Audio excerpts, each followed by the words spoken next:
Ndagusuje kandi guhaye ikaze wowe ugiye gutwara natwe muri uyu mwanya, nkamubwire ngo urakaza neza kuri YouTube channel aho tugenda turebera ibintu byinshi bijyanye n'ikoranabuhanga cyane cyane tukibanda kuri telefone.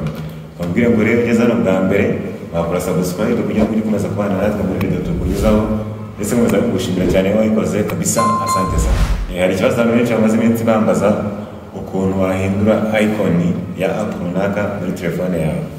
Urabona yenda nk'iriya icon ya WhatsApp tuzi yuko isi icyatsi, ukaba wayihindura ikagira iyindi logo cyangwa make ugahindura n'izina ryayo, bityo umuntu ufashe telefone yawe akaba atamenya ngo muri WhatsApp nahanga. Kubera yuko wahinduye izina, ushobora guhita yenda nk'izina ryawe, izina ry'ikintu runaka ndetse na logo yayo wayihinduye, ku buryo kabisa umuntu ashatse kujya muri WhatsApp atamenye iyo ariyo. Umunsi ngiye kukwereka rero uburyo wabikora ukoresheje telefone yawe. Icyo usabwa ni ukubana natwe.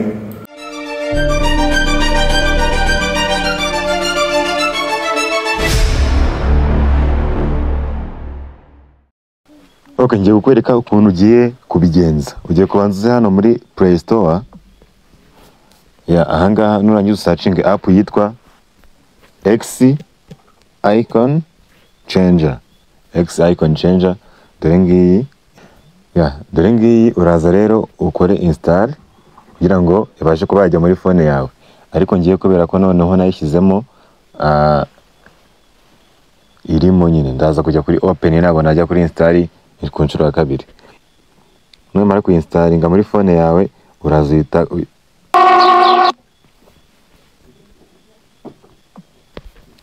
dore ngiyi app twayigezemo. Nuyigeramo noneho baratakwereka yama app yose ugiye ufite kuri phone yawe. Aya ngaya ni menshi, app yose waba ufite kuri phone yawe barata bikwereka. Noneho iyo ngiyo ushaka guhindurira izina cyangwa ushaka guhindurira logo, uraza uyikandeho. Urugero wenda ngewe nshaka guhindura logo ya WhatsApp, ndaza nkande hano kuri WhatsApp.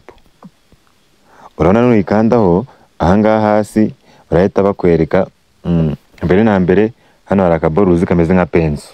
Ahangaha means that aha niho ushobora guhita wandika irindi zina rishya uri buze kwita iyi WhatsApp yawe. Urugero nshobora kuza nkakanda nkahita nyita wenda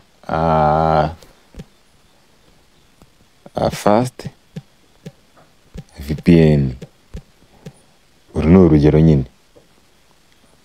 Yego, nkaba ndarangije kuyita izina.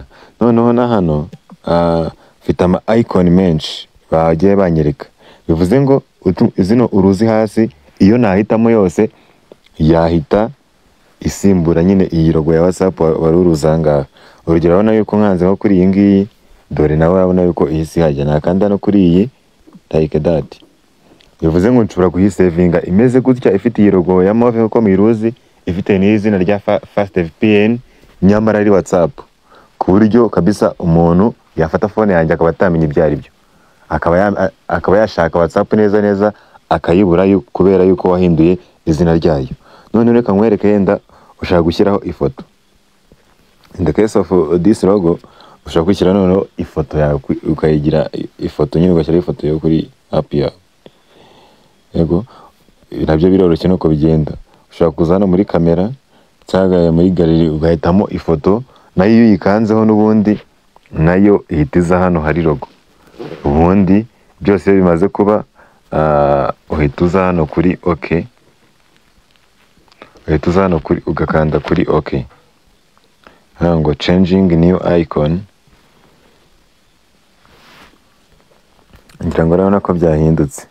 Hano bavuga ngo add to home screen, ukanda hano kuri add to home screen n'ubundi bisanzwe. Ngira ngo hano bavuga ngo the new shortcut icon has been added to desktop. Ngira ngo urabona ko babikubwiye.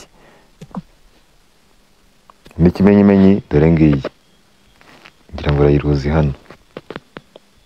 Urayibona yitwa Fast VPN. Dore ka ya logo nashyizeho ngiyi n'izina nahinduye ni ngiri. Ninkandaho neza neza ndahita banjyana muri WhatsApp. Ni gutya bikorwa rero.